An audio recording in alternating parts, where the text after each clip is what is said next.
Okay, so for legal purposes, this is a fictional story unrelated to real life or real events or real people in any way.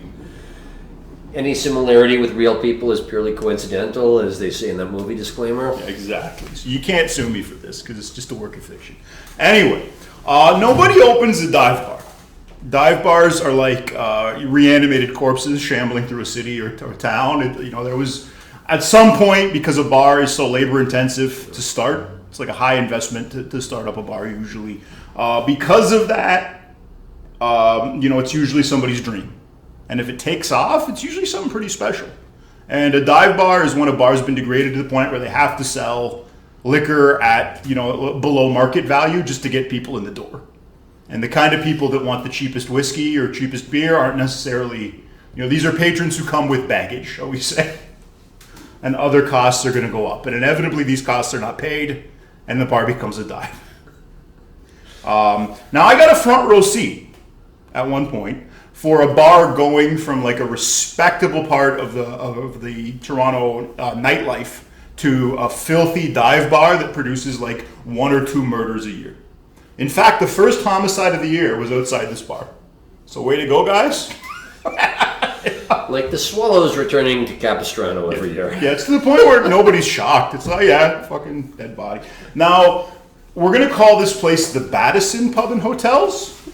Because it was such a freaking insane asylum, I might slip up and call it the Maddie because it was a madhouse. But it's the Baddison is what we're talking about here.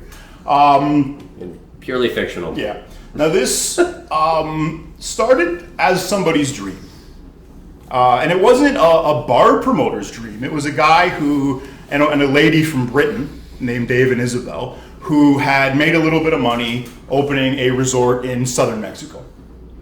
And they decided they were going to take a big risk. They borrowed money. They bought 3 faux Victorian houses in the Toronto's Annex neighborhood, which is around University of Toronto. And they renovated it and they turned it into a big bed and breakfast hotel. And to service the patrons of this hotel, they put a tiny little bar, British style bar, in the basement. Brass taps, oak, big investment clearly was made. And the sororities and the fraternities around U of T found this place. And they all started flocking there, and pretty soon Dave and Isabel are making more money off this little tiny bar than they are off the hotel and the resort. So, like great men and idiots sometimes do, Dave doubles down. He takes out a big loan. He mortgaged his yacht. He put up his yacht for collateral. He took out a big loan and he renovated 2 out of these 3 houses into a gigantic bar with 9 venues in it, gigantic patios. And again, this is like a British style bar. You get brass taps and oak, kind of aesthetic. And the place takes off. Becomes a huge freaking if you're stopping in Toronto, you got to stop by the Baddison. It was to the point where during TIFF, celebrities were spotted here. This was before my time, but Russell Crowe was thrown out at one point. He was smoking weed, and they asked him to stop, and he apparently was quite a dick about it, and they threw him out. So that's not just a South Park thing, fighting around the world? The impression the guy did was, what? What's wrong with it? What's wrong? Like just belligerent Drago, or Drago, whatever they call it, low-class Aussie, Drongo. He was just that. And then the next night, Woody Harrelson came and smoked weed, but he was such a nice guy that Isabel and Dave were like, dude, you do your thing. It's okay. You go out to... There's a lesson in there. Yeah, be nice to people, especially service staff. But it became a monster. The Leafs would frequent this place after games. It became a place where you could see the local NHL hockey team. And there was it was a big deal. It was a noted place, and it was a revenue monster. You're talking, this place was the third largest liquor customer and beer customer in the city, right behind the Sky Dome and the Air Canada Centre. So that's how much. It was $200,000 a week at this point that they were getting when I came onto the scene. Now, Dave and Isabel, they're living the high life. They got a ton of money now. They got this great business. They've lucked out. They've won all these gambles that they've won in this incredibly competitive industry. And all of a sudden, Dave rolls double ones. And he has a massive heart attack and he drops dead in his 50s. So think about the luck that guy had. Think about all the people who were jealous of it. And then the guy drops dead in his 50s. And he leaves this massive multi-million-dollar complex of business to his now widow, Isabel. Now, Isabel was lovely. I can't stress how wonderful Isabel is. Somebody told her that the Mexicans down in Puerto Vallarta use stray dogs for shark bait. She saw a meme that's what they do. And they don't do it. I looked into it. It wouldn't be very good shark bait, and there's no real reason to catch a shark. Like, they're kind of useless. No, not that the Mexicans have any qualms about treating dogs that way. No, this is the land of cockfighting and dogfighting. Like, these people love watching dogs and chickens rip each other apart. So it's not morally, it's not beyond them. There's just this particular thing that's just they didn't do. But it's far back enough. You have the Aztecs. They enjoy ripping other things apart as well. It's a beautiful, rich culture. They gave us maize.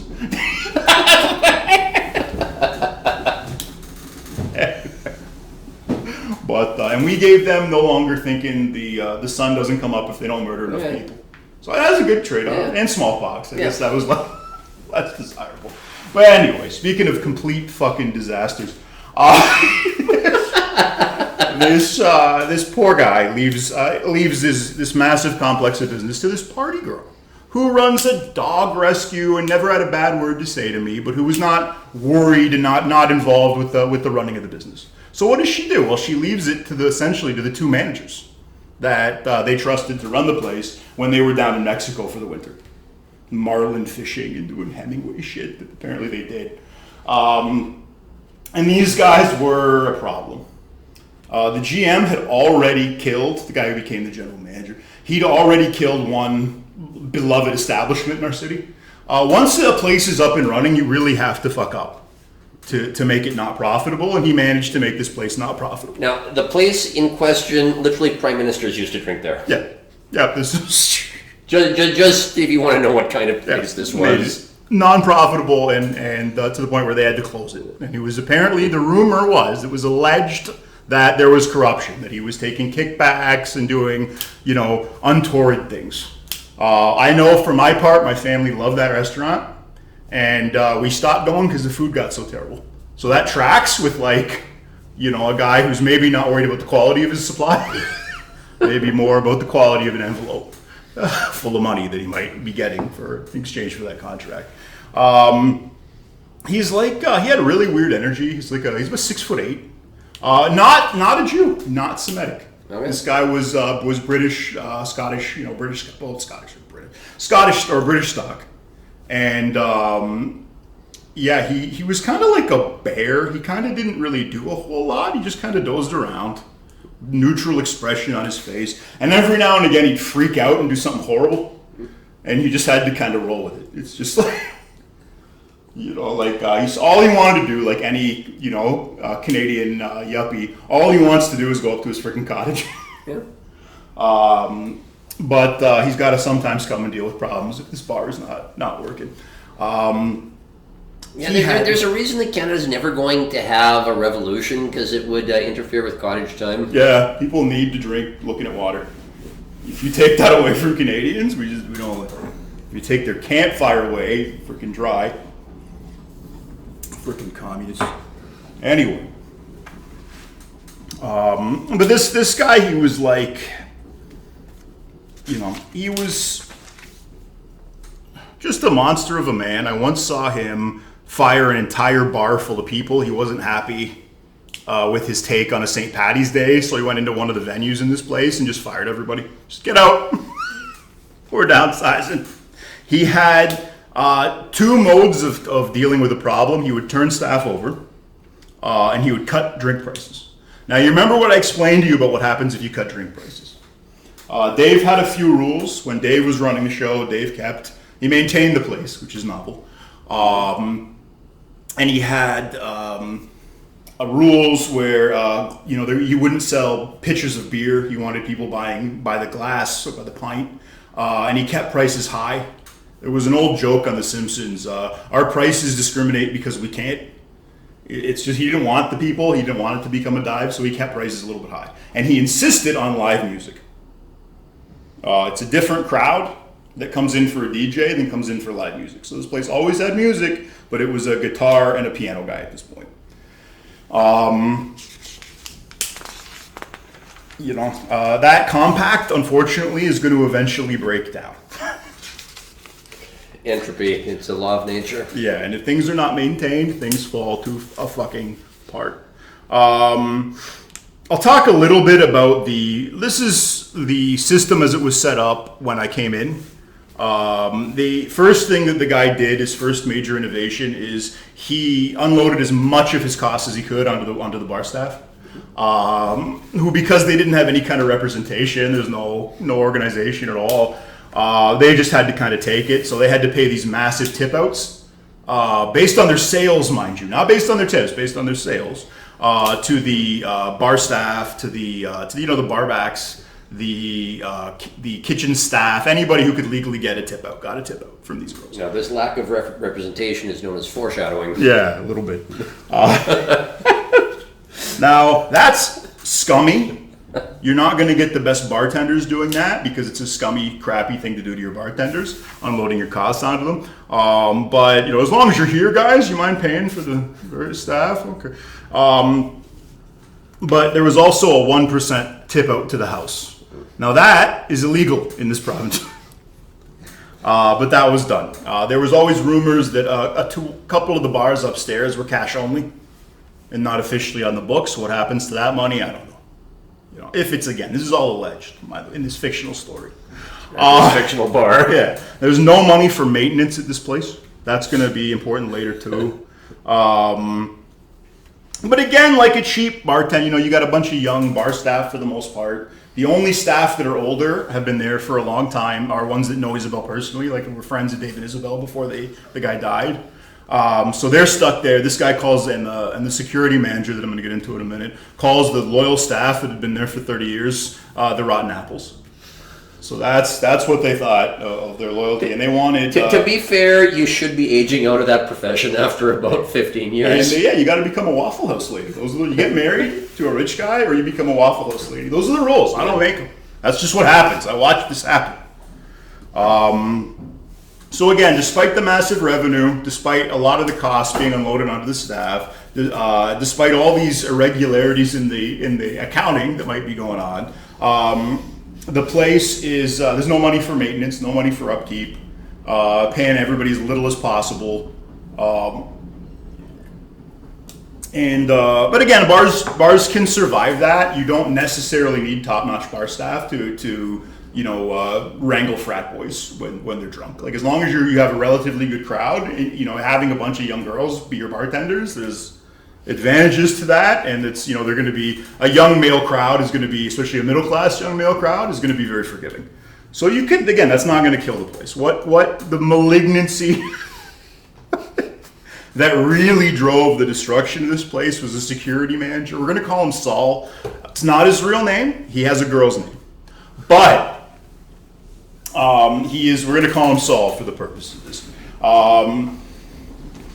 If I had to go to court and present evidence that there was no God, I would bring this guy to court as my Exhibit A. Like, no loving God would allow this sort of thing to exist. This man is 5'5", 350 pounds, and he managed to be made of like negative stereotypes and personality traits. Like, he was just every negative Italian stereotype, with every negative Jewish stereotype, with every negative bodybuilder stereotype, and throw in every negative bouncer stereotype. So it was just, the guy was like a golem made of, and he kind of looked like the golem. He had no neck. He's like, steroids at war. He'd been a long-term steroid abuser. The guy doesn't really make sense in that context, though. You got to remember, this is a spoiled brat. This guy was born into a family of meatpacking gangsters. You can imagine what the specialty might be in terms of having access to a meatpacking facility and tools. It could potentially dispose of any large animal, not just a pig or a cow.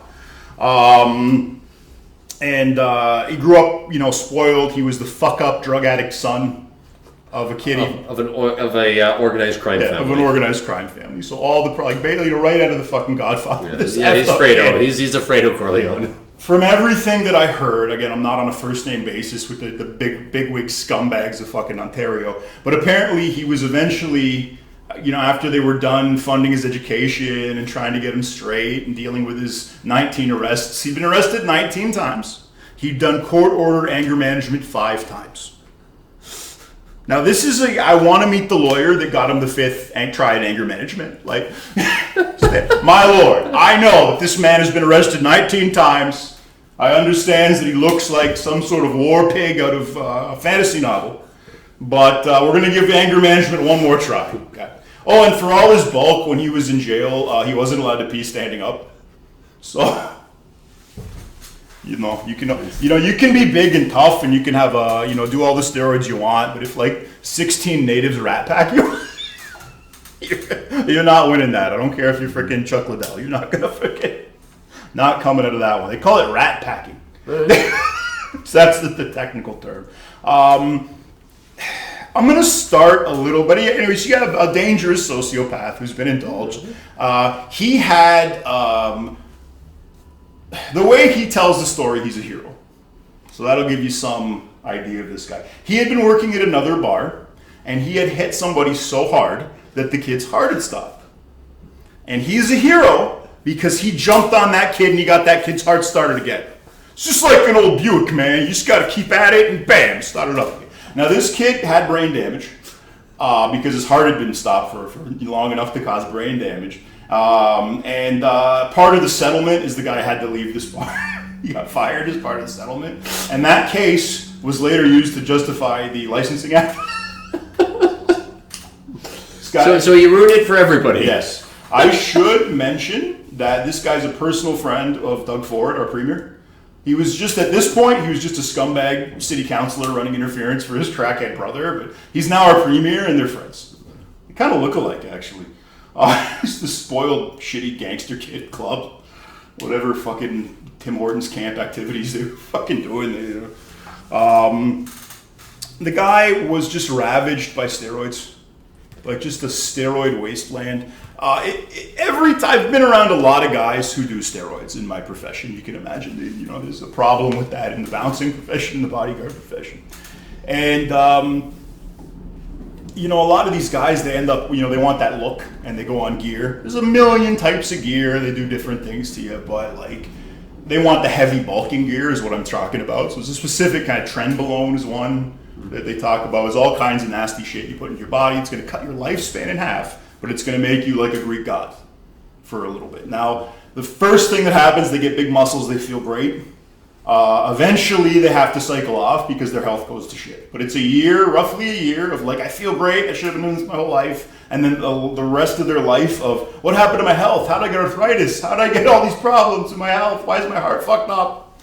All this shit. So it's just... So just like every other drug? Yeah, pretty much. It gives you have a good little while and then bang. Then you're chasing the dragon? Gone. Yeah. And the more, remember, like once you're on a steroid like that, like your testicles go, I can see I'm not needed here. And stop working. And this guy's actually, his testicles didn't work either, but they always have to be on something for the rest of their lives. They'll never produce natural testosterone ever again. And it's got, like, it'll change your body. Like, if you want a classic example, look at Joe Rogan. Look at Joe Rogan on news radio and look at Joe Rogan now. The human thumb. The human thumb. But look at it. He's like a skinny little kid with his fucking normal face. And now he's a monster. He played the IT guy. Yeah. He played the computer guy on news radio. But it turns out if you put HGH and bulking hormones in your ass for 30 freaking years, it actually can change your bones. So like people's, like they get these, he had this. He had, like I said, no neck, big jaw, big hands, but like 5'5". Like a giant torso, but like proportioned like a Tolkien's dwarves. If you can imagine like a beardless evil dwarf dressed in like a t-shirt and kind of baggy jeans and like a chain that is just like tight around like the place where his neck should be and a hoodie. That's, he just dressed like an East End manager at a strip club. That's kind of how the guy's style. And he drove a Hummer.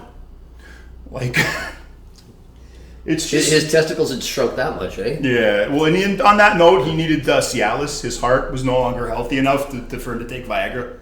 So to get any kind of use out of his genitals, he had to take Cialis. I made sure everyone knew that before I left. I made sure that was common knowledge. But anyway, what happens to these guys is, they got a powerful punch, they got a good smack or whatever, but they have no cardio. They make me, who cardio was never my forte. They make me look like a fucking marathon runner. It completely fucks your cardio system up, and your heart, the muscles of your heart get so thick that your heart actually reduces the amount it can pump. So it has to then work harder to get blood to these giant muscles. It's a fucking mess. So this guy, was he tough? I guess he was an ambush predator. If he snuck up on you and threw a big punch, he had probably the strongest punch of anybody I ever worked with or saw or trained with. But that was it. And he was sucking wind. If he threw one or two of those punches, that was it. He's literally, at that point, he's done. He's got to reset. He's a comically bad cardio. Hilariously bad. This is a guy who had abused steroids his whole life and was now fat. He still had to take steroids, but he could no longer handle the fat-burning steroids. To deal with it. So he just got very bulky and big, as they often do. And this made him look like a big Tolkien freaking dwarf. On the note of Tolkien, the guy had kind of two personalities warring. He had the Calabrian thug part of his brain that just wanted to hit people and essay everybody and just have immediate gratification. And then he had the scummy kind of Jewish scheming part of his brain that was just, could think on a slightly longer timetable to fuck people over in the long run. No, I'm going to get more out of them if I do. And I'd see these two things his two brains battling sometimes for control. It was a guy, oh God, complete fucking monster. He had the kind of personal life that gym people have. He had, his wife was a bartender that he met in the gym. And she did a bunch of steroids too. So she looked kind of like maybe she wasn't born a woman. For anybody who doesn't know, your lady bits kind of grow if you do that kind of shit. If you guys, I'd never tell anyone to Google China's porno, but if you're curious about what I'm talking about, you can Google China's porno. I take no responsibility if you do that, but that's what you become. Essentially, you become a little boy. I don't know how else to say that. So she had that, and she had veiny arms. And she'd tell people oh man, even the bouncers wonder how I get such big forearms. We're like, no, we don't. Now, they didn't speak. They were his ex-wife now. Because he had a best friend who was a giant black guy. And the giant black guy had cheated on him with this mangy chick who was his wife. And he had stomped him out in an elevator. And the elevator had a camera in it. So he had to go to court after spending some time in jail and explain, okay, you knocked him out, but then why'd you stamp on his head? And he looked at the judge and he said, look, I'm in a box with that guy. If he gets up, I'm fucked. So I had to do that. And the judge buys it, and he's allowed to continue. Okay, we'll give anger management one more try, I guess. This is Canada after all. It's amazing what you can accomplish in life if you have absolutely no morality. Yep. And all people who do that inevitably think they're brilliant. They don't think they're scumbags. They don't understand this is a moral impediment. They think I'm just so smart. And he was one of those guys. He had I guess a complicated psyche, in that way. But really, if you want a workup of him, if you're actually what's the nuts and bolts, you just read the Wikipedia article on psychopathy. It's basically about him. He's the type specimen for psychopath or dark triad traits or whatever you want to call it. Now, certain bulking hormones can affect your sexuality. And the side effect, if you look it up in a medical book, it's called hypersexuality. What that means in practice is you not only have a huge sex drive, but it can make you gay. It can make you much less choosy about your partners. A hole's a hole. Yeah, basically. And keep in mind, this is happening at the same time your body is no longer healthy enough to have an erection work. So it's they should tell kids that with steroids. Be you're gonna be horny, but your dick's not gonna work. Okay, do you want that? You want to look like Hulk Hogan? You know what happened to him? Finally. Also, I don't want to know.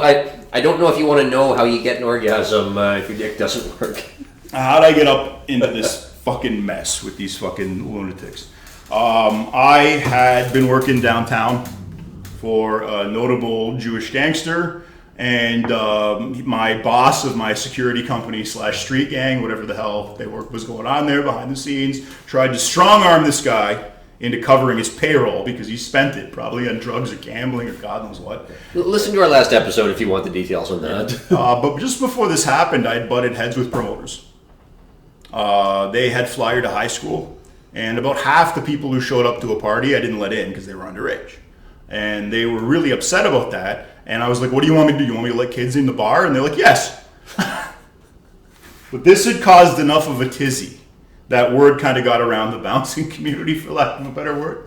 And this got to kind of the hanger-on scumbags. And the Baddison had just had a problem. You see, they had been hiring complete morons to their security. And these guys let children in, so it became like the go-to spot for children to drink. It is again. It is again now. But eventually there were so many kids there, they got caught by a liquor cop, and the place got shut down for 2 weeks. Now you're going to remember, this is a $200,000 a week is what they're losing. So that was a $400,000 mistake to save a few. That buys a lot of bouncers. That's all I'm saying. That's $400,000 at this point, pre-COVID, buys a lot of security. But no, we're gonna for pennies, we're gonna lose pounds because it's just how it works. I was like, how much money is an 18-year-old spending at a bar? Yeah, it's a great question. Well, at this point, it was enough that it affected their bottom line. But anyway, it came in. I came in. I made it as fast as they wanted me to run the line. There was no way to do really a super tight door. So I'm sure kids got in, right? But the really cartoony fakes, the kids that were trying to use baseball cards, at least they didn't fucking get it. At least it was like there was some standard. And I made a big show of being a hard ass about ID. So any liquor inspector that's observing is going to see that and think, oh, there's no problem here, and move on. Yeah, so that's anyway, that's what happened. So I came in, I was recruited to do the door for these guys. I wasn't happy with the money they were offering, and Saul says, look, you're going to be door, there's going to be lots of bribes, don't worry. So okay, all right, that's fine, whatever, that's my tip out. All right, but that's the level of corruption that's already exists when I get there.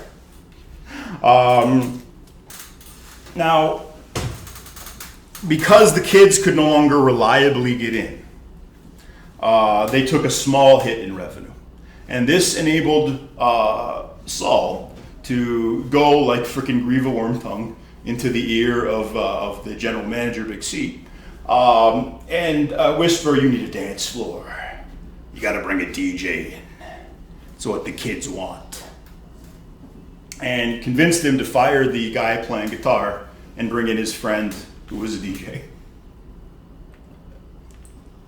Now, the crowd started changing. The second you bring in that hard beat, the second it's a dance floor with lights and disco and everything. The hard beat begets the hard R. Yeah, pretty much. Well, that was like, they never wanted me, they tell me openly, like his code name for that was Kishka. He was like, don't let the Kishkas in. So that was kind of, I was always kind of like encouraged to decline, Clockwork Orange games. But there were bigger problems. It was, there was some issues, and oh God, what a nightmare. But revenue goes down enough, they bring in this sketchy dance floor. And they bring it in on Thursday night, which is cheap drink night. So now all of a sudden, you've got lower prices, and you've got a DJ. So that just the Baddison pubs becomes affordable for the first time to the scumbag community. So these guys, the same guys that I've been bouncing down on Peter Street out of Moises clubs, the same junkies, the same dealers, the same pieces of shit, start showing up here. And I raised some alarm. I say, guys, listen, we're moving at this point from a club or from a bar into a nightclub, and you need to make some serious changes. You got to bring in heavy security that is specialized to deal with this crowd. You got to put cameras everywhere. You got to deal with this. We've been fine till now, so it's fine. Just do your best at the door. Try and keep the problem. So they're fighting the last war. Or they have. Now, I remember remember I told you that there was no money for anything and that every corner that could be cut was cut. That actually affects the first disaster that came from this. They didn't have extensions, those little velvet rope things that they put out to make a little line for people when you go to a venue. They didn't have that. That was too ritzy. What they did is they went onto public property and they drilled a hole in the sidewalk. And they drilled some other holes in the sidewalk and they put metal poles, removable metal poles. You could slip them in or out. And then they soldered metal rings to the metal pole, and then they put like the kind of rope that you would tie your canoe up with, like a yellow nylon rope, and they tied it to these things and they ran it through, and they said, voila, a line. Now, if your patrons are human beings and they're lining up and they respect the queue, this is not a problem. But if your patrons are jumping the line and pushing and being complete fucking animals, there's no give. Extensions are going to fall over if people are jumping or doing stupid things or pushing. It's not a barrier. Metal poles sunk into frickin' concrete and brick, with a nylon frickin' rope and an inch around. That's going to be a barrier. So I noticed that people are jumping the line, specifically angry young men. A lot of them from Scarborough, a lot of them from the rougher parts, people who could never afford, who never had any interest in going to the Matty before, start showing up. And the first thing they do is they start jumping the line. So, call it like, we talked about Gresham's Law in the last episode, so that's basically good money or bad money drives out good money.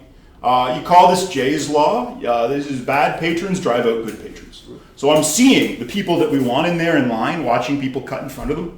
And jump the line, and the venue not doing anything about it, not being able to go out and run the line, and they're leaving. They're going to the 100 other bars in the city, and the people who are getting in are the assholes who jumped the freaking line. Yeah.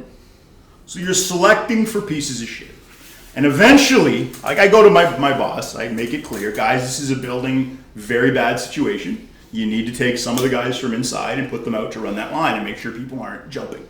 Because it's the good people are leaving, the bad people are getting in quicker. It's not going to work, and it's potentially a dangerous situation. Yeah, it's outside. I don't give a shit. It's not a liability. We haven't served them any liquor yet. Who cares?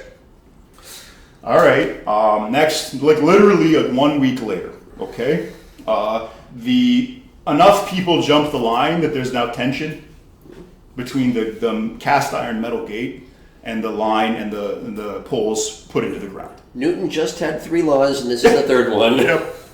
And the people see all these people pushing and shoving and getting jammed in there, and they start shoving from the back. So now you got to crush, and we're going to lose the gate. There's people pushing, they're going to push through eventually. We grabbed the gate. They had a big cast iron gate, features in one of our other stories, and between 3 or 4 of us, we managed to get it closed. But that still leaves the crush. Now, why didn't anyone die? Well, by the grace of God, the soldering for one of the rings had been poorly done. And it broke, and that relieved the tension. But it didn't relieve the, emotional tension. You had all these people who, just about see, their girlfriend had just been crushed. They're crying. There's people pushing. There's people fighting. It kicks off. The whole line starts rioting. And the cops show up, and they see what's going on, and they order the bar closed. They say, no one else is getting in here tonight. We're declaring this a riot at the front of your bar. And Saul goes out and he goes, yep, all these people that we serve no alcohol to are rioting. Thank you, constable. Try to run a business. And the next weekend, there were a couple of guys out making sure people didn't jump the line. That's like a Band-Aid that doesn't solve it. I had a little personal growth that night. When I was dealing with the scumbag crowd, they never really chirped me. They knew if they gave any shit to us, they knew they were getting hurt. So I didn't really have to deal with a lot of lip at my old job. Here, the students were very mouthy, and I figured it's am I not intimidating enough? What's wrong? And they put 4 riot cops, big 6'5" former Argonaut-looking cops. At the front of the bar, and they're armed and they got all their tack vests on, and the undergrads are coming up and giving them the same shit for not letting them in that they would give me. And I go, okay, these kids are just fucking idiots. Yeah. It's not that I'm not good, it's just that they're complete morons. It's not. They have no idea the danger they're potentially in by running their mouth in a situation like this. So that made me feel good. And the next week they put some guys out, but that didn't solve the problem of the crowd. The demographics are changing. It's going from students to a drug crowd. And this kind of comes to a head again when we start getting complaints of pickpocketing. Now you're going to notice if you ever go to this place that there's no coat check. It's really weird. Apparently, they had again sheeped out and had two 15-year-old girls come and run their coat check. And apparently, the rumor was always that Saul had Weinstein, one of these kids. So that's why they don't. And they got the response to that is you're getting rid of coat check. It's like Vince McMahon getting rid of the midgets union instead of dealing with the bad stuff going on. If you're not familiar with with why the midgets union complained, Google that. Yeah, that's a good. If you want to see the darkness of the human soul. At least the French Canadian soul. Shout out to Pat Patterson.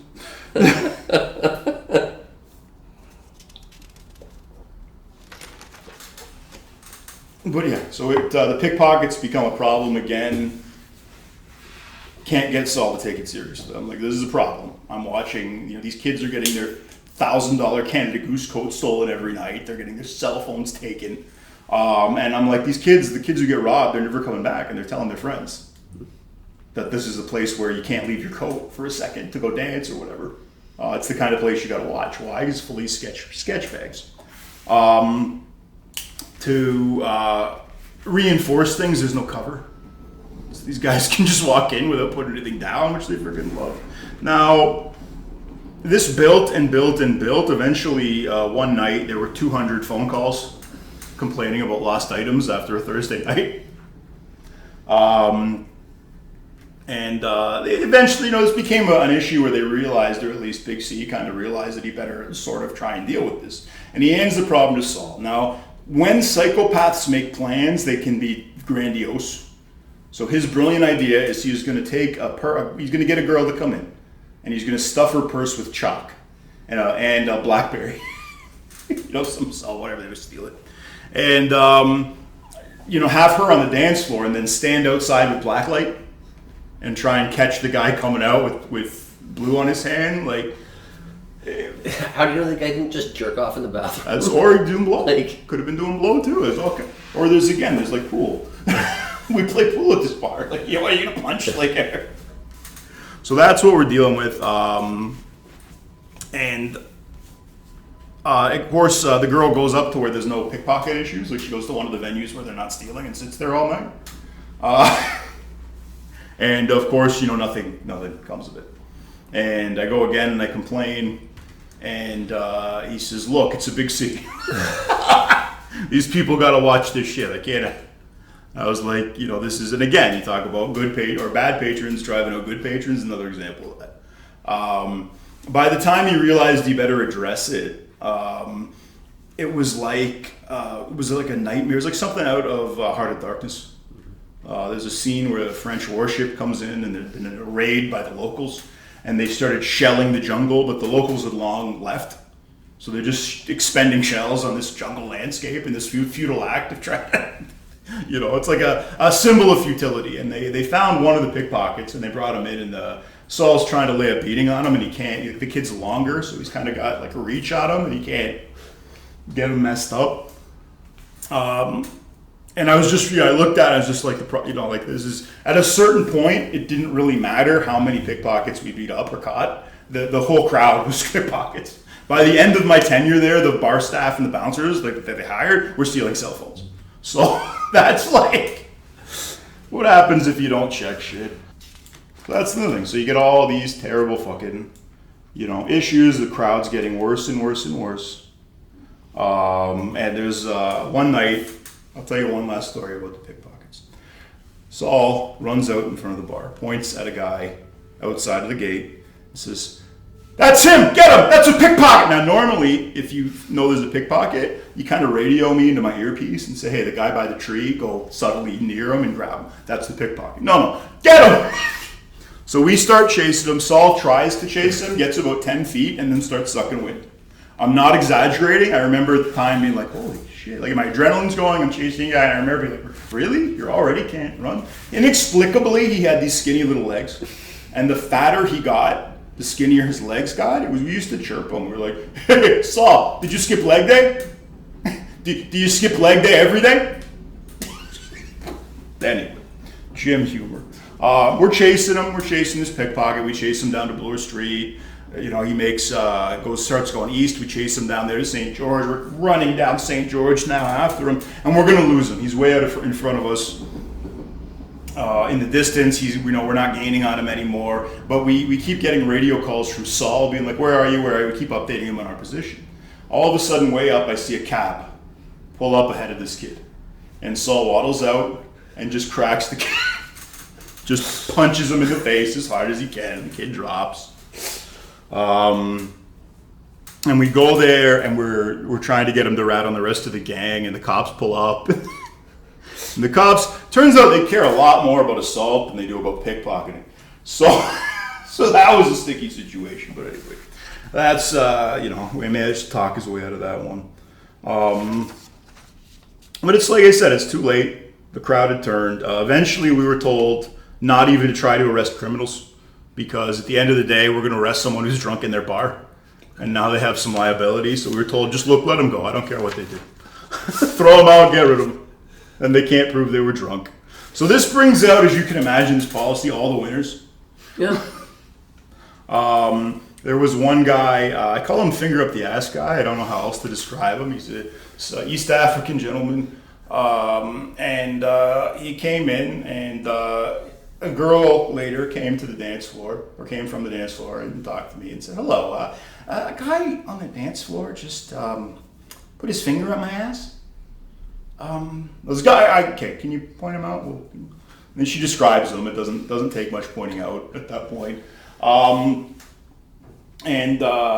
We grab him, and he resists, and he starts fighting, and about the three of us got him in handcuffs and got him down. He's literally foaming at the mouth, and the cops show up, and they don't even want to give him a trespassing charge because it's another black kid in the system. So we got this, literally the guy, he's just assaulted a girl.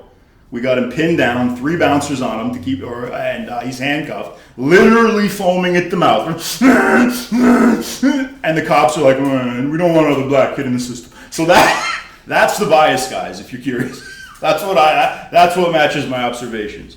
1 week to the day, Saul goes for a drive in his Hummer, and the kid is being arrested in front of another bar down the street for groping a waitress. He later came back, and I tackled him, and as I was going to tackle him, Saul punched me in the ribs. And it's, again, probably the most solid shot I think I ever took. I think it's 6 weeks I was recovering, but it didn't put me out of the fight. I was still able to tackle the guy and bring him down. And then Saul's like, again, he's a psychopath. I've never seen such casual brutality in a human being. He used to sometimes make me drive around in his Hummer after work with him, and he'd just drive around the ghetto. And it's like, what are we doing? And he's just looking at the poor people, just like, I looked over.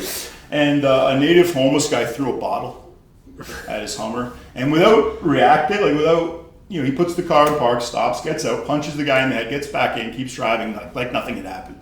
Like just another day, just like casual brutality.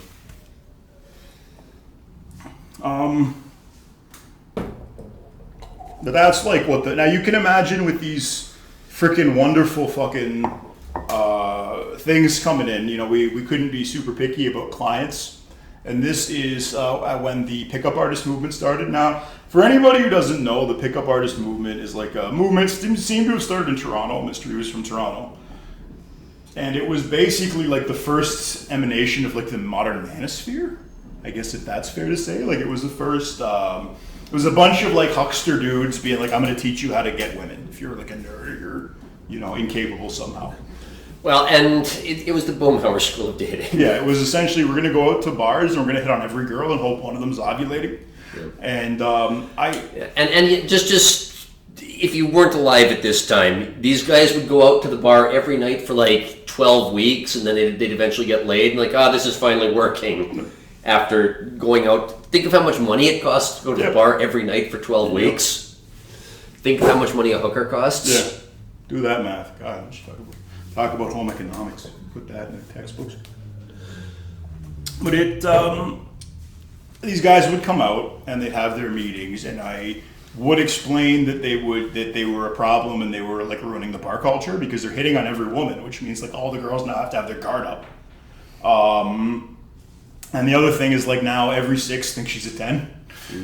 So nobody's picking up. Like if a girl goes into a bar and gets hit on by 6 guys, she's gonna think she's the hottest girl in the world.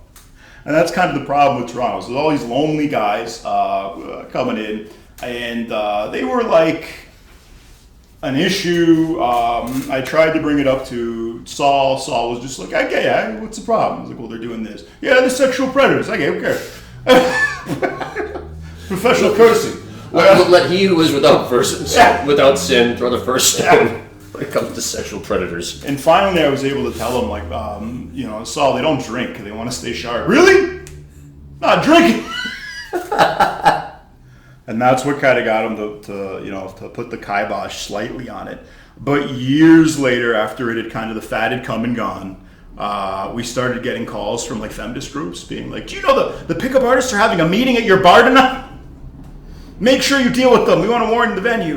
And I was just like, they're gone. Like, and we bust the meeting, and it was like, it wouldn't be a lie to say some of these people when mystery was showing up, there'd be groups of 50 of these guys in some of the bars. By the time the feminist response happened, where they were calling the venue and complaining, it was maybe 4. Yeah, shelling the jungle. Yeah, you got shelling the jungle. Exactly, just 4. But it had already there was a big pause where this was no longer a feature. This was just, Well, pickup artistry was to the year like 2006 as mullets were to the year 1986. Yeah. It was just a fad for a year or two, and then people look back on it and cringe. Well, it became a feminist boogeyman. Yeah. It's like one more thing that like they scare each other with. Yes, but that's like being afraid of mullets. Yes. That's like being afraid of Duran Duran fans. Yeah, exactly. The only time I've ever seen pickup artistry work was with very, very liberal women. So maybe that's part of it. Maybe they don't have a natural immunity. I don't know. But I'll tell you a little bit about the backdrop. So you get the backdrop of this. You've got an influx of South Asian people on student visas that are coming in and infecting the bar culture in the way they do all over the world. And at the same time, I'm dealing with like customers like there was a native gentleman out front. And normally when someone hits somebody else, there's a conflict. This guy's just walking up to random people and punching them. Like no interaction. He does this to 2 or 3 guys. And I call for backup and no backup comes. And the guy comes up front and tries to get into the bar. I'm like, bro, you can't come in. He's like, I just need to use the bathroom. And then I see him drop his fist and I'm like, okay. So I just tackle his ass, put him face down into the ground because they bite. And I've got him in a power half Nelson. And the guy tries to lean up and bite me like a freaking raccoon or something. What saved me was the position and the fact that I had a big Canada Goose coat on and leather gloves, so he couldn't bite through my little collar, or the you got a hunk of Canada Goose coat. You didn't take it off, but you got it. You were able to bite that, but he didn't get any of me, thank God. And I hold him down. It takes me and 4 cops to finally get him in handcuffs because he's freaking out. And they take him and they ask me, did he bite you? And I was like, it's okay. No, he tried, but he didn't bite me. And they look at me and they go, good, because he's on the infectious disease list. So yeah, I almost got hepatitis. That's the story of how I almost got hepatitis. So that was the other thing. Another night, I swear to God, this is a true story. I couldn't make this up. The cops show up at the bar. And they show me a picture of a guy. And this is one of our regulars. And I go, yeah, I know that guy. He's not here tonight, but he comes around. Look, he's supposed to be at a locked ward in CAMH, which is the city's mental hospital. And he didn't report back in today. They let him on a day pass. So if you see him, call us. So he showed up. So I called him. And they 2 cops trying to get him in handcuffs couldn't do it. He just instantly went from like this, like, he's always been very friendly, like a nice, big drunk dude. And then they put him in handcuffs. He goes crazy. We had to jump on and help them get him in handcuffs. But that was literally like a loony bin. It was literally literally I had an escaped mental patient one night that I was regularly dealing with. There was so much drug traffic in this bar during this period because there was inadequate security. that I would find baggies of Coke on the ground. I like taped one to the report book. Like every bar, like a big bar has a logbook. I went in and I said, yeah, found on dance floor. Taped it to the Never got a response from that, but that's, And again, they're not raising their prices. They're not paying, or if anything, they're lowering prices. Just to put the cherry on the fucking shit sundae, somebody had a brilliant idea. Hey, the first Tuesday of every month is pretty slow. Let's have a roll back the prices night on the first Tuesday of every month. And, that'll be great. We'll do really cheap drinks and we'll roll back the prices to 1983 prices or whatever, and we'll have a night. And they did this, and if you don't know, the underclass gets their checks on the first. So if you've got like a Thursday night cheap drink special, you're going to bring every lunatic on public assistance to your bar to get very, very drunk and on drugs and on all kinds of other shit. Whatever they just bought with their check, it's going to last them 2 days. And then they're your liability and your problem. So it was like, by the end of it, I was like straight up wrangling schizophrenics. What was the bar staff like? I was trying to eject the guy, and he went to one of the bars to try to get served.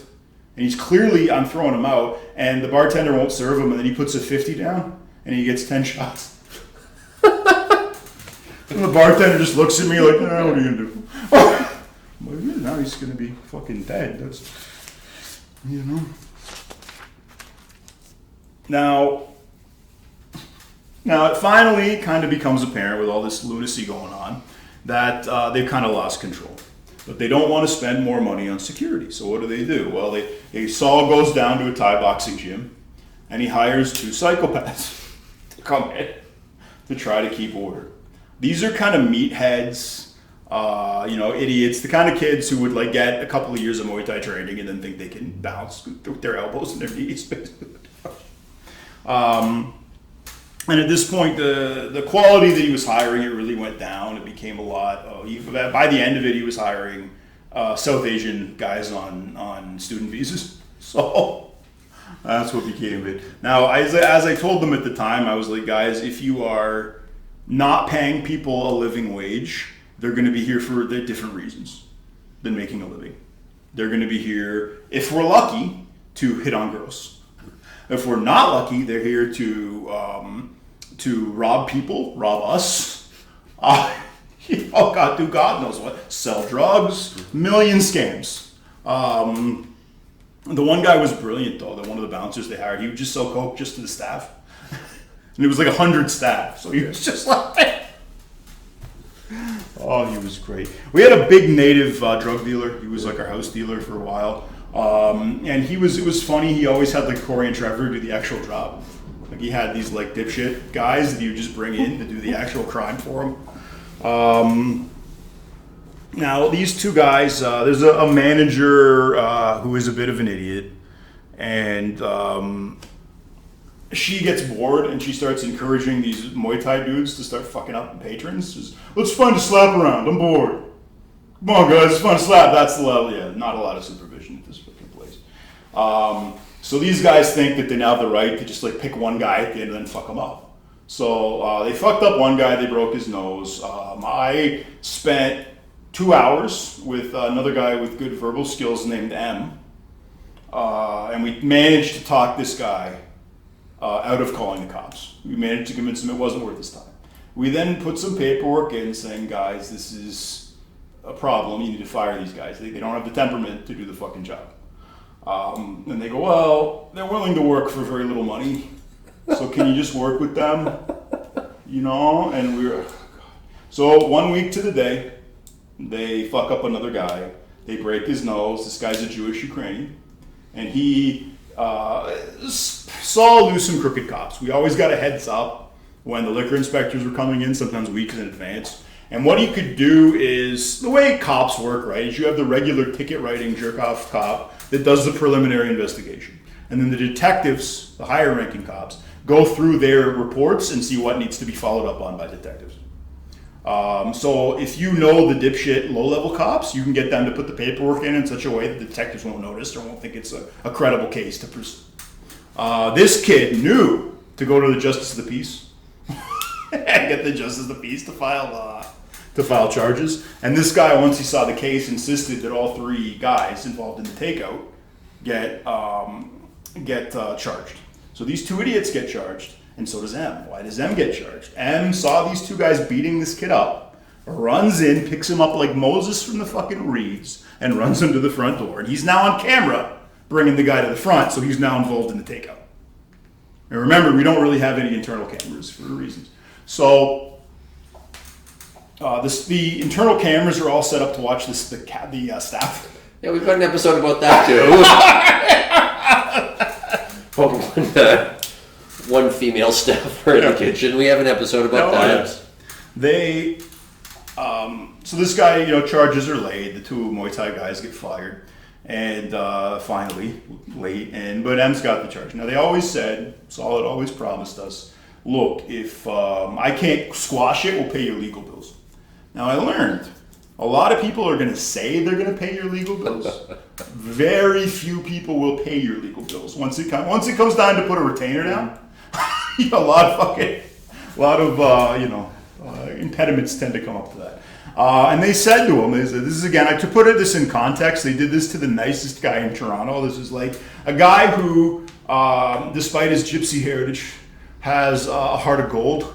Like he found one night a wallet with $1,800 in it, and he got it back to the girl who dropped it, and he was just so happy that he was able to get that money back to her. Usually, gypsies keep the wallet, and it was in her pocket in the first place. Yep. And he felt the need to warn me about other gypsies, so don't feel bad. He was like, Jay, I don't want you to think all gypsies are like me, okay? I'm kind of an unusual gypsy. I was like, all right. But literally, if I could pick a neighbor, I would pick like this guy. This is like I cannot say enough about this guy's character.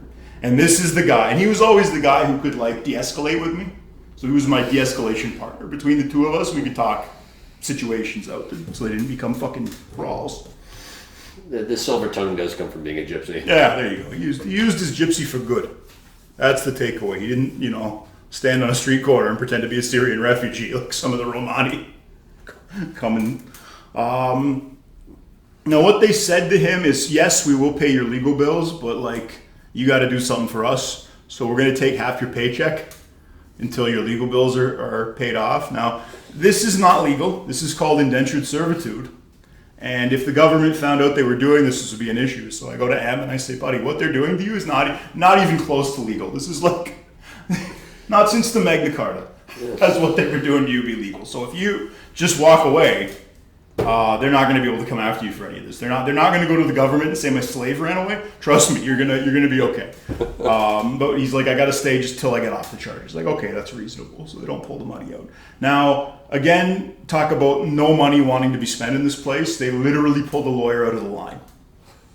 There was a lawyer who wanted to come in and see the piano guy that's still there next to the freaking DJ, and he's a little Asian guy, but Saul's initial offer is line bypass and bar dollars, and the guy looks at Saul and goes, "Not all Asian labor is cheap."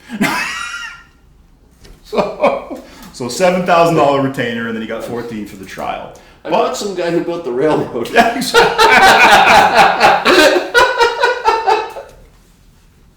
But it turns out I'm a very good witness. I remembered that they'd called the guys Small Penis Club members, and the guy had to admit, their witness had to admit in court that they called the members the Small Penis Club. There's a guy who's doing his master's degree in psych. It's on record that he's standing in front of a bar. Anyway, so that's apparently good. Now, that's not a big deal in terms of the law, but once the judge knows that they were being assholes, apparently they're much more sympathetic to the guys that did the beating usually. So that was an important coup there. But it turns out, as always, there's been a procedural error. What the cops are supposed to do when it comes to identifying somebody is, they don't, the lineup, everybody sees a lineup in fiction. They don't do that anymore. It's what they do, or what they're supposed to do, is hand you a stack of pictures and say, pick out the guys that beat you up. Yeah. Now, they didn't do that in this case. They handed him the 3 pictures of the guys and said, which ones hit you? And, or did these guys hit you? And he said, yes, all 3 of them hit me. It's kind of funny. He thought the guy who didn't beat him up that bad beat him up really bad. There's only one left-handed guy Like one of them's left-handed, one of them's right-handed. Most of his wounds were from a left-handed guy, but he blamed the non-left-handed guy. So a little bit, anyway, a little bit funny, but ironies. But they have an upcoming, so it was thrown out because he couldn't identify him, but that didn't get them out of the civil case that was coming down the pipe. So keep in mind, as I tell you this next part of the story, they need me to go to court for them. And they need me to talk to an insurance adjuster for them. So all of a sudden, M just disappears. The day he gets convicted, he never goes into work again. He's, you know, and I'm now at the front, like the little boy with his finger in the dike. Now, if a bouncer or a doorman especially, who's been there a long time, leaves, it's always a struggle. Not necessarily because the guy was any good, but all the people that he was keeping out, all the people who didn't like him, all the problems that, you know, he was not allowing into the bar, they all come back at once. All.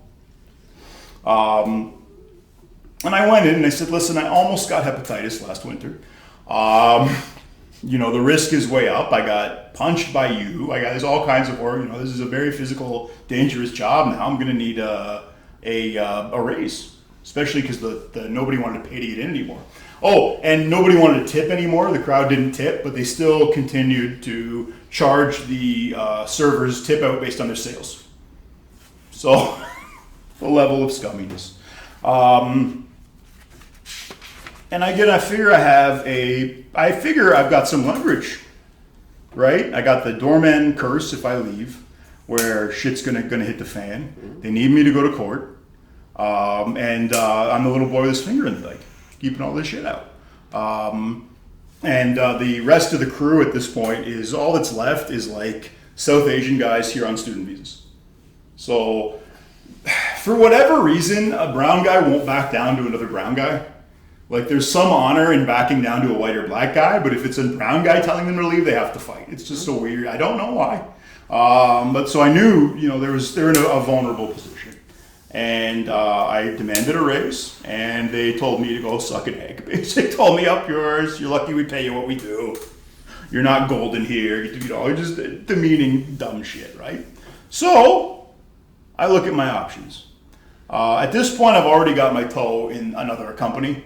Like, I'm already exploring my options. And it turns out I can make the same amount working bar mitzvahs as I can, like, a wrangling finger in the butt guy and, you know, Bitey, the fucking First Nations guy. So, with the hepatitis. So, it's not like I'm married to this place, and I can, you know, I decided, you know, what the hell, I'm going to try to start a union. There's a reason that you don't see a lot of bars with unions.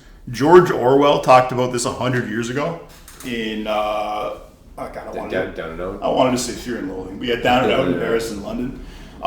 He worked at what he calls the Hotel X, and he realized a lot of things. And one of the things that he realized watching these people is bartenders, servers, they tend to identify with the people they're serving. And because they're always around, like, their betters, and because they're always, like, handling money and getting, you know, tip outs or whatever, they see themselves as, like, temporarily embarrassed, like, upper class people. Like, they don't think of themselves as, like, a service. They think of themselves as future restaurateurs, future bar owners. That's always the scam, usually. They don't. They age out, and they become, like, the perverted old manager. Like, oh, you want the good schedule. They become Saul. Yeah, essentially. They become Saul, and the women become, eventually they don't want to work nights anymore, and they become wallflowers. That's how that works. But it's uncanny to watch. But I go to the security guys, the South Asian guys with student visas. And I'm like, I know they're not terribly bright. I know they're not terribly loyal, but they know I'm the only thing keeping them getting their asses kicked, right? Like, they realize that. Okay, so guys, listen, we're all getting taken advantage of. We're all having to work harder because they don't have enough of us. We're not getting paid enough. We can form a union if we want to, and we can get some representation. They can't move the bar. Usually, like, if you form a union, it's like a franchise. They can just close down their McDick's and open up a new McDonald's down the street with no union. Walmart's the master of that. This place is married to this freaking venue. Like, this venue is so vulnerable to any kind of organizational push. Like, it would be it would be a slaughter. They can't do the tricks that a lot of bars and places do to keep unions out. They wouldn't be able to do just based on their unique situation. Yeah, I should have listened to Orwell. I go for my vacation. You went down to Florida for 2 years or for 2 weeks a year, on a fishing trip in February. And the second I did, they run to fucking Saul. Massa, him trying to organize the slaves, Massa. And I get an angry call from Saul in the middle of my vacation. First, he doesn't know when I'm coming back. He's like, you come back this week or next week? Next week. Why do you ask? You're suspended for 2 weeks. Why? You didn't work Sunday. I was never scheduled to work Sunday. Well, it's because you tried to start a union. Now, at this point, I have them further by the balls. Remember, they need me to go to court for them. They need me to talk to an insurance adjuster for them. And under Canadian law, this isn't like Kentucky. The government's not going to come in and say, if I try to exercise my right to organize and they do anything to impede that at all, anything that could be potentially perceived as punitive, the best case scenario for them is it goes to a very expensive tribunal where they have to hire lawyers and I'm represented by the state. Mm-hmm. So that's the best case scenario. Even if they win, they've got to hire lawyers. You know how much these people hate paying anyone out. So this is it's less that they can steal allegedly. But, so I get a call, you're fired. And I'm like, at this point, I'm like, the lady who hired me to work the bar mitzvah venue is a wonderful woman. And she was she's like the Mozart of events. She's like a conductor. If you've ever seen a conductor lead a 100-piece orchestra and get everybody moving in line and doing this, creating this amazing illusion that is a symphony of detail and tiny things, she can do that with events. She's like the freaking Houdini of events. She did, with very difficult patrons on very tight budgets, she did week in and week out, magical things. I realized, like a horse kind of knows if the rider's drunk or the rider's an idiot. I'd only ever, as a bouncer horse, been ridden by idiots. So for the first time, I had a competent manager. And I was like, wait a minute, not all managers are sociopathic, crazies. So that was a big thing. So I had some more awareness there. And so I just never went back. I was like, fuck this. If I really wanted to roll around in the mud with them, I could have, but I had better places to put my energy at that point in my life. And eventually I get a call from Big C, the general manager, asking me to please come in and go to court with them and talk to the security adjuster. And I said, why would I ever do that? And he said, well, we need you. And I said, you didn't need me on my vacation, so a little bit confused why you need me now. And he kind of said, never mind, and hung up the phone and do like that. I get some other calls. I get a call from one of the freaking students, one of the South Asian guys on student visas. And he says, he's gotten his ass kicked on the dance floor. They all did. And then he called me and he said, oh, can I please come work for you? The Badison is now, it's too violent. Yeah. And I'm like, buddy, you ratted me out for trying to start a union. How am I ever going to trust you at a nicer venue than this? Oh, okay. I'm sorry. No, you're not, but no. So, what happened to this place? I haven't really kept tabs. It's still a major drug spot. There's a lot of violence. There's a lot of nonsense that goes on there. The violence is way up. To the point where one of their bouncers was stabbed a couple of years ago. So they all have to wear stab vests now. The bar, like I said, it produces a body or two a year. It's like somebody dies outside of this place every so often, and no one's terribly shocked that happened. But it just continues like any dive bar. It just kind of shambles on, like a zombie, like Jason Voorhees. There was a recent video that went viral on TikTok of someone falling through the ceiling. and the bartender, the musician just shrugged and said, "Yeah, so it goes." Didn't miss a note. Just another day at this frickin' place. Yeah, if you look that up, it's what a coincidence. It's at a bar whose name rhymes with Badison. Yep. They have no. What happened to Saul and Big C? Big C's a little harder to keep. He wanted, he's different, but Saul, is still there. His legs are skinnier. He's fatter than ever. It's getting ridiculous. And he recently had his car vandalized. Maddie put, Madison put a notice on their Facebook being like, please help us track down these people who destroyed the cars in the staff parking lot. There's only one car in the staff parking lot. Anyway. Now what's going on? What are their long-term plans? I got to hear a little of them. Saul wanted to buy the Buddhist. He wanted to eventually buy the Maddie after Isabel dies. There's no hereditary children. There's no children. Big C kind of stepped in and does like kid shit. Like he kind of plays that role. That's why he's never going anywhere. But she's not going to live forever. But if there is a God, if there is a loving God, she's going to live to 104. And these two scheming bastards that have been waiting to get their hands on that place since the early 2000s are going to rot like fruit on the vine, waiting for this lady to die, and she's going to keep, like the Madison, shambling forward. And again, may Queen Isabel live to 104. And take a moment if you were ever at this fictional place. If you ever are at a place that might remind you of this, think about what was. Think about the good bones. Think about the dream that was there before, it was just a place to like get assaulted and to throw up. Hope you enjoyed that, guys. If you own a bar or you want to get into bar management, just remember this story. Like and subscribe and drop us a donation if you're extra generous. Yes, I'll send you a t-shirt if it's big enough.